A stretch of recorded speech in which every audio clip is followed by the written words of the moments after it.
The wind howled across the desolate plains of Wyoming Territory as Tabitha Thornton clutched her weathered shawl tighter around her slender shoulders, watching storm clouds gather on the horizon. It was 1876, and at 21 years old, she had never known a man's touch, never felt the warmth of lips pressed against her own, but that was about to change in ways she could never have imagined. Tabitha had come west with her father after her mother's passing, seeking a new beginning away from the painful memories that haunted their Boston home. The journey had been arduous, the adjustment even more so. The small but growing town of Silver Creek had become their home 3 months ago, where her father had opened a modest general store catering to the ranchers, miners, and drifters passing through. "Tabitha, I need you to take this package to the Dunham Ranch before that storm hits," her father called from behind the counter, his voice weary but firm. "Old Mrs. Mason needs her medicine. But father, the rain, no arguments. Quinn Donovan should be in town today. Perhaps he can escort you." Tabitha sighed. Quinn Donovan. The name alone sent an unwelcome flutter through her chest. At 26, he was already one of the most respected ranch hands in the territory, working for the wealthy Dunham family. Tall and broad-shouldered, with eyes the color of a summer storm, he moved with the easy confidence of a man who knew his place in the world. "I can manage on my own," she replied, lifting her chin with the stubborn pride that had become her shield in this rough new land. Her father's expression softened. "I know you can, my dear, but these are dangerous times and I would feel better knowing you weren't alone." Reluctantly, Tabitha took the carefully wrapped package and tucked it into her satchel. The bell above the door jingled as she stepped onto the dusty main street of Silver Creek. The town consisted of little more than a single road lined with wooden buildings: the saloon, the sheriff's office, the general store her father ran, and a handful of other establishments catering to the needs of the frontier community. She spotted Quinn almost immediately, his lean figure propped against the hitching post outside the sheriff's office. He was deep in conversation with Sheriff Miller, but his attention shifted the moment she appeared, those stormy eyes finding hers across the distance. "Miss Thornton," he called, tipping his hat in greeting as she approached. "Heading somewhere?" "To the Dunham Ranch," she replied, trying to ignore the way her pulse quickened under his gaze. "Mrs. Mason needs her medicine." Quinn frowned, glancing at the darkening sky, storms coming in fast. "Not safe for a lady to ride out alone." Before Tabitha could protest, Sheriff Miller nodded in agreement. "Quinn's right, Miss Thornton. Heard tell of some unsavory characters spotted near Palmer Creek. Best not take chances." "I'll escort her," Quinn offered, straightening to his full height. "Was heading that way anyhow." Tabitha opened her mouth to refuse, then closed it again as a distant rumble of thunder emphasized the wisdom of his offer. "Thank you, Mr. Donovan," she conceded stiffly, "though I assure you I am quite capable of handling myself." A smile tugged at the corner of his mouth, a dimple appearing in his sun-bronzed cheek. "Never doubted that for a moment, Miss Thornton." Within minutes, Quinn had retrieved his chestnut gelding from the livery stable, and Tabitha's mare was saddled and ready. They set out at a brisk pace, hoping to outrun the approaching storm. "You're not much for conversation, are you, Miss Thornton?" Quinn observed after they'd ridden in silence for nearly a mile. Tabitha kept her eyes fixed straight ahead. "I speak when I have something to say, Mr. Donovan." "Fair enough," he chuckled, the sound warm and rich. "Your father tells me you came from Boston. Must be quite a change, indeed."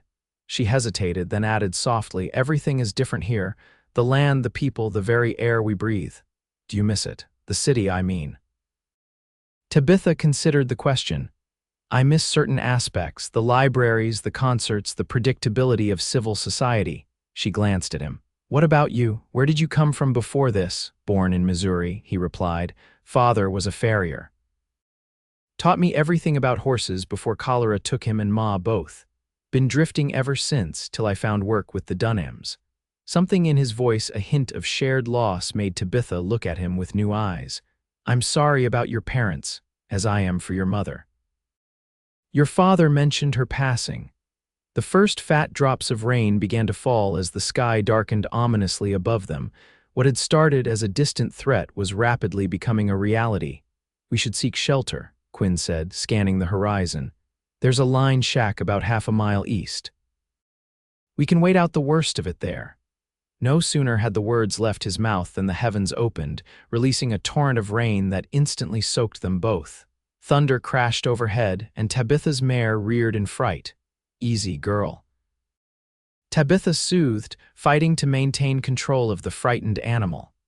"This way," Quinn called over the roaring downpour, leading them toward a small wooden structure barely visible through the curtain of rain. By the time they reached the line shack, Tabitha was drenched to the skin, her hair plastered to her face, her dress clinging uncomfortably to her body.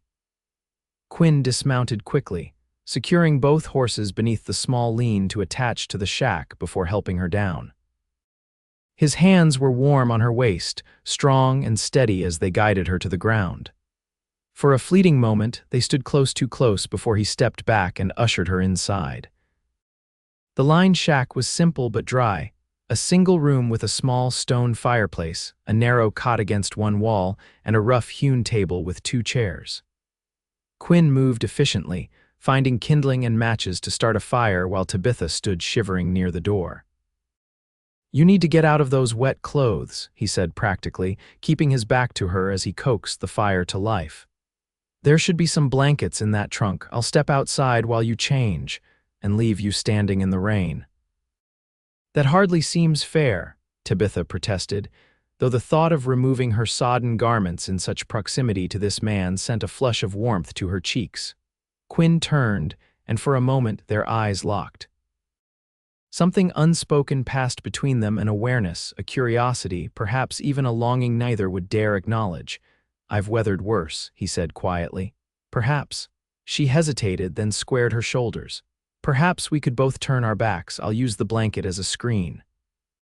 A flicker of surprise crossed his face, followed by a nod of approval. "Practical thinking, Miss Thornton." They arranged themselves on opposite sides of the small space, each facing a wall. Tabitha hurriedly unfastened her dress, letting the heavy, wet fabric pool at her feet before quickly wrapping herself in one of the coarse woolen blankets from the trunk. "I'm decent," she called softly, turning to find Quinn already facing her, his own blanket draped around his shoulders, his shirt hanging to dry by the fire. The sight of his bare chest, muscular and tanned from long days working under the western sun, made her breath catch. She quickly averted her eyes, moving to spread her dress near the fire. "Should dry quick enough," Quinn remarked, seemingly oblivious to her discomfort. "Storm might pass in an hour or so." Tabitha nodded, settling onto one of the wooden chairs, the blanket clutched tightly around her. "Thank you for your assistance, Mr. Donovan. I fear I would have been thoroughly drenched had I been alone." "You're thoroughly drenched anyway," he pointed out with a grin that transformed his face, making him appear younger, more carefree. Despite herself, Tabitha smiled. "True enough." As the fire crackled and the rain drummed relentlessly on the roof, they began to talk. Really talk, in a way Tabitha hadn't experienced since leaving Boston. Quinn told her about his dreams of saving enough to buy his own small ranch someday. She shared her love of literature and her secret hope of becoming a teacher. "Not many would understand a woman with such ambitions," Quinn remarked, genuine interest in his eyes. "But I think it suits you." "Most men prefer women with more domestic aspirations," Tabitha replied, studying him curiously. "Most men are fools, then." He leaned forward, the firelight casting shadows across his features. "A woman's mind is as valuable as any man's, more so in many cases." Tabitha felt something shift inside her, a wall beginning to crumble. "That's not a common view. I've never much cared for common views." His voice had dropped lower, intimate somehow despite the raging storm outside. They fell silent, the space between them charged with unspoken possibilities. Tabitha became acutely aware of her state of undress beneath the blanket, of Quinn's proximity, of the isolation that surrounded them. "The rain's letting up," Quinn observed eventually, moving to the small window. "We should probably head out soon if we're going to reach the ranch before dark." Disappointment washed over Tabitha, surprising her with its intensity. Yes, of course.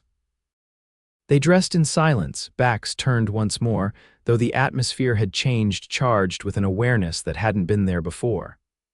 Once properly attired, they stepped outside into the fresh, rain-washed world.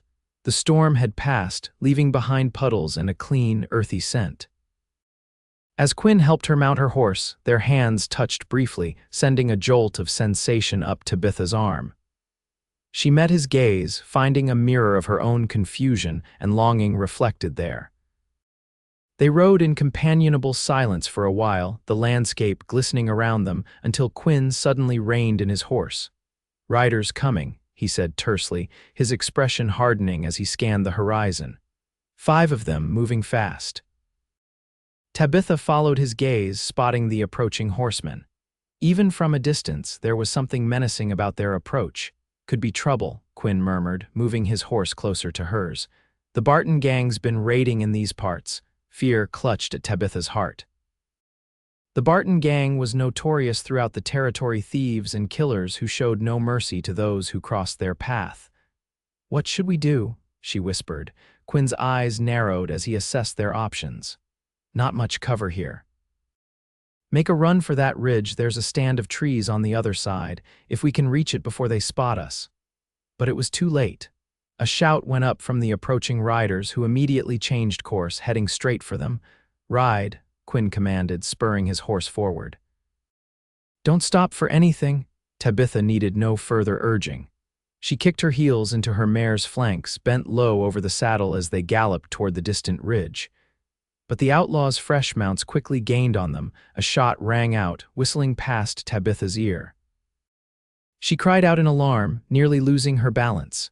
"Keep going," Quinn shouted, drawing his revolver and turning in the saddle to return fire.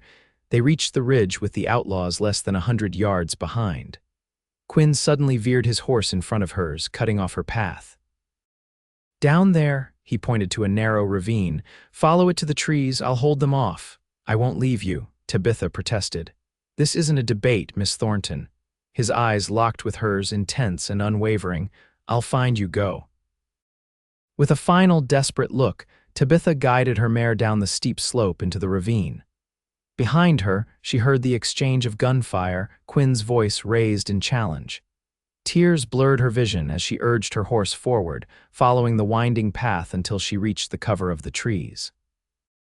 For what felt like hours, Tabitha waited in the growing darkness, ears straining for any sound. The gunfire had ceased long ago, leaving an ominous silence. Had Quinn escaped? Had he been captured or worse? Just as despair began to overwhelm her, the snap of a twig alerted her to someone's approach. She pressed deeper into the shadows, heart pounding. "Tabitha," Quinn's voice, low and cautious, reached her. "Are you here?" Relief flooded through her as she emerged from hiding. "Quinn." "I feared the worst." He stood before her, disheveled and dirty, a bloody gash across his forearm, but very much alive. Without thinking, Tabitha rushed to him, throwing her arms around his neck in a most improper display of emotion. "You're hurt," she whispered, suddenly aware of their closeness, yet unable to pull away. "It's nothing," he murmured, his arms encircling her waist, holding her against him as if he feared she might vanish. "Are you all right?" She nodded against his chest, breathing in his scent leather, gunpowder, and something uniquely him. "What happened? Got lucky. Wounded one of them, scattered the others. They'll regroup, though. We need to keep moving." Reluctantly, they separated. Night was falling rapidly, and with it came a light drizzle, the remnants of the earlier storm returning. "The Dunham Ranch is still a few miles away," Quinn said, helping her back onto her horse. "But there's a cave near here where we can shelter for the night. It's not ideal, but it's safer than traveling in the dark with the Bartons still out there." The cave proved to be a shallow recess in the cliff face, but it offered protection from the elements and a defensible position. Quinn built a small fire just inside the entrance, enough to ward off the evening chill without advertising their location. As the rain intensified outside, Tabitha tended to Quinn's wound, using strips torn from her petticoat to bind it after cleaning it with water from his canteen. "You have a gentle touch," he observed, watching her work with steady eyes. My mother taught me basic nursing skills, she explained, carefully tying the makeshift bandage. She believed every woman should know how to care for the wounded, a wise woman. Quinn flexed his arm experimentally. Thank you. Their gazes held, the crackling fire casting golden light across their features. Outside, the rain fell harder, creating a curtain of water across the cave entrance. You saved my life today, Tabitha said softly. Quinn shook his head. I did what any man would do. No, she insisted. Not any man. You risked everything for me, a woman you barely know. I know enough, he replied, his voice deepening. I know you're brave and stubborn and smarter than most folks I've met. I know you have dreams beyond what society thinks proper for a woman. And I know that from the moment I first saw you step off that stagecoach 3 months ago, I haven't been able to get you out of my mind. Tabitha's breath caught in her throat. Quinn. He moved closer, his hand coming up to brush a strand of hair from her face. Tell me to stop, Tabitha, and I will. But she couldn't form the words, didn't want to form them. Instead, she leaned into his touch, her eyes never leaving his. The rain intensified, drumming against the earth outside their shelter, creating a world that existed only for them. Quinn's hand cradled her cheek, his thumb tracing the curve of her lower lip. I've never, she whispered, unable to complete the thought. Understanding dawned in his eyes. Never been kissed, she nodded, a blush rising to her cheeks. May I be the first? He asked, his voice rough with emotion. In answer, Tabitha closed the distance between them. Quinn's arms wrapped around her, pulling her close as if the world would end without it, his lips finding hers in a kiss that started gentle but quickly deepened with hunger and need. The rain pounded outside as Tabitha experienced her first kiss, wrapped in the arms of a cowboy who had risked everything to protect her. His lips were warm and firm against hers, coaxing responses she hadn't known she was capable of. She melted against him, her hands clutching his shoulders as she surrendered to sensations both frightening and exhilarating. When they finally parted, both breathless, Quinn rested his forehead against hers. I've been wanting to do that since the day we met, he confessed. Why didn't you? She asked, her voice barely audible above the storm. His smile was tender. Because a woman like you deserves to be courted properly, not rushed into anything, Tabitha laughed softly. And yet here we are, alone in a cave with me thoroughly compromised. Nothing's happened that can't be explained by the circumstances, Quinn assured her, though he didn't release her from his embrace. Your reputation remains intact. Perhaps I don't care about my reputation, she replied boldly, surprised by her own daring. Quinn's eyes darkened. Tabitha, if you keep looking at me like that, I won't be responsible for my actions. She should have been scandalized. Instead, she felt powerful, desirable. And if I said I trust you completely, he groaned, claiming her lips again in a kiss that left no doubt about his feelings. This time there was no hesitation, only a desperate need that matched her own. They spent the night in that cave, talking, kissing, learning each other in ways both innocent and profound. Quinn was a gentleman, never crossing boundaries that couldn't be undone, but by morning, Tabitha knew with absolute certainty that she had found the man she wanted to spend her life with. As dawn broke, the rain finally ceased. They emerged from their shelter to find the world washed clean, the sky a brilliant blue. We should reach the Dunham Ranch within the hour, Quinn said as they prepared to leave. What will you tell your father? Tabitha considered the question. The truth. That we were caught in the storm, pursued by outlaws, and took shelter where we could. She met his gaze steadily. And that somewhere along the way I fell in love with you. Quinn's expression softened. Do you mean that? I do. She straightened her shoulders. I know it's sudden and perhaps foolish, not foolish, he interrupted, taking her hands in his. Brave, like everything else about you, he hesitated. I don't have much to offer you, Tabitha. A cowhand's salary, dreams of a ranch that might never come to pass. I don't need riches, she said firmly. I need a man who sees me as I am and values me for it. A man who believes a woman can have dreams beyond hearth and home. Quinn pulled her close, kissing her forehead. Then I'm your man, if you'll have me. They delivered Mrs. Mason's medicine to the Dunham Ranch before returning to Silver Creek, where Quinn faced Tabitha's father with honest intentions and the truth of their ordeal. To Tabitha's surprise, her father received the news with more resignation than anger. "I suspected as much," he admitted, looking between them.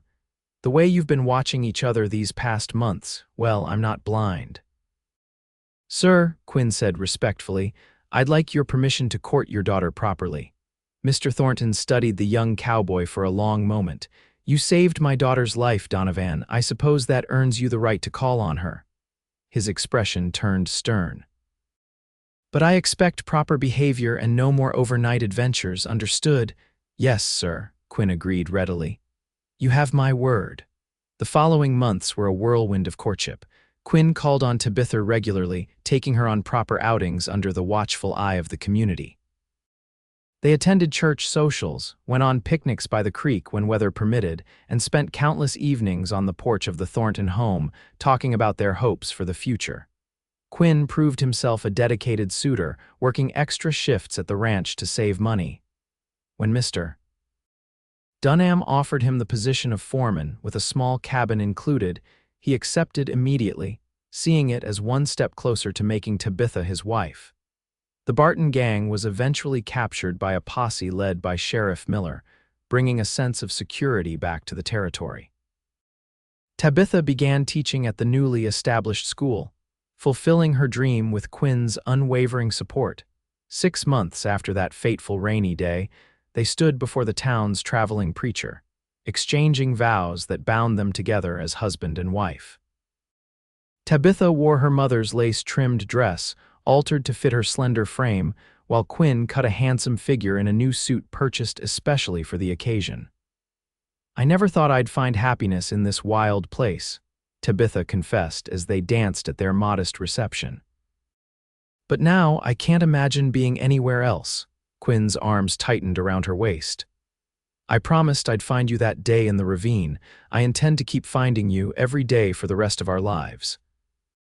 Their first home was the small cabin on the Dunham property, which Tabitha transformed into a cozy haven with curtains sewn from fabric ordered from back east and wildflowers gathered from the surrounding meadows.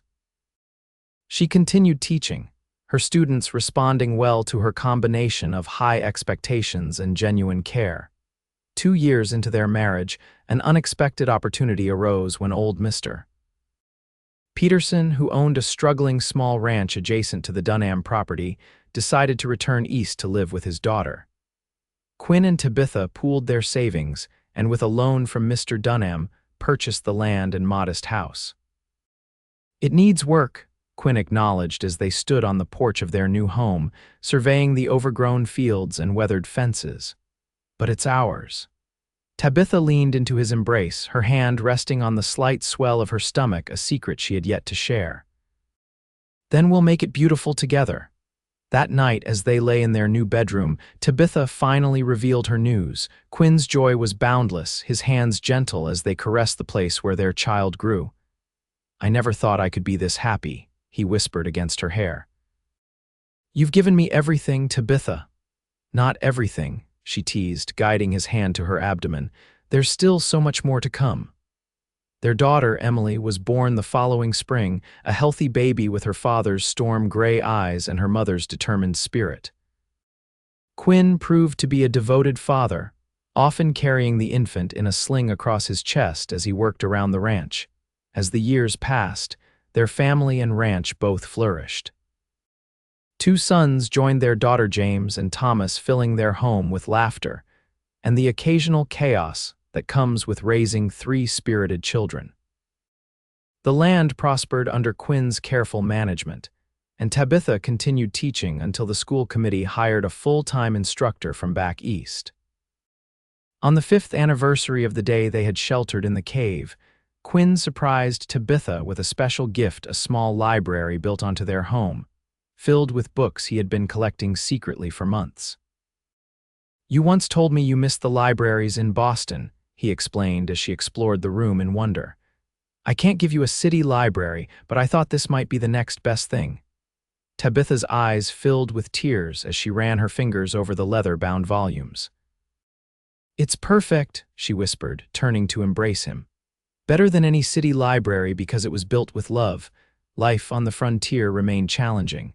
Drought struck one summer, nearly wiping out their cattle herd. A harsh winter the following year claimed some of their livestock. But through each hardship, Quinn and Tabitha faced the challenges together, their bond only strengthening with each obstacle overcome. 10 years after that rainy day when Tabitha experienced her first kiss, they hosted a celebration at their now thriving ranch. Friends and neighbors gathered to commemorate not only their anniversary, but also the news that their ranch would be expanding, as they had purchased additional acreage from the Dunham estate following Mr. Dunham's passing.